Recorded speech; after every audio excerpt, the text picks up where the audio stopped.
তাম্রলিপ্ত পৌরসভার উদ্যোগে জাতীয় যুব দিবস পালন করা হবে। আপনি পৌরসভার চেয়ারম্যান, কি বলবেন? মাননীয় মুখ্যমন্ত্রী মমতা বন্দ্যোপাধ্যায় যবে থেকে ক্ষমতায় এসেছেন 2011 সাল থেকে প্রত্যেক বছরই 12 জানুয়ারিতে আমরা পালন করি জাতীয় যুব উৎসব হিসেবে। আমরা স্বামী বিবেকানন্দকে স্মরণ করি এই অনুষ্ঠানের মাধ্যমে, এবং আমরা মনে করি সমস্ত বাঙালির হৃদয়ে রয়েছেন স্বামী বিবেকানন্দ, এবং বাঙালির মনন 18 শতকে 19 শতকে বাঙালির মনন, ভালোবাসা, বাঙালির প্রতিষ্ঠা থেকে শুরু করে বাঙালির সংস্কৃতি সবই ছিলেন বিবেকানন্দ নির্ভর। তাই আমাদের মাননীয় মুখ্যমন্ত্রী মমতা বন্দ্যোপাধ্যায় এই দিনটিকে তিনি পছন্দ করেছেন, এই দিনটিকে তিনি মেনে নিয়েছেন যে এই দিনটি পালিত হোক জাতীয় যুব উৎসব হিসেবে। সেই হিসেবে আমরা এই দিনটি পালন করছি।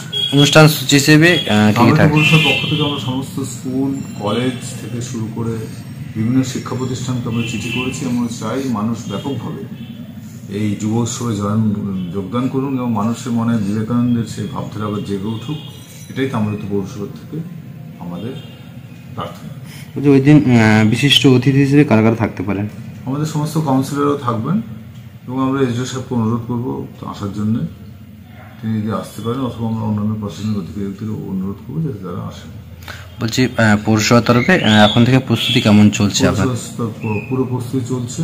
আমরা পৌরসভার পক্ষ থেকে বিভিন্ন জায়গায় চিঠি করে দিয়েছি, এবং আমরা চাই ব্যাপক পরিমাণে মানুষকে অংশগ্রহণ করুন। বৈশাখ প্রতিযোগিতা একটা অঙ্গ।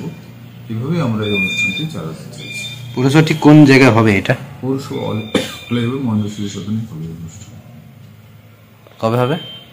আগামী 12 জানুয়ারি।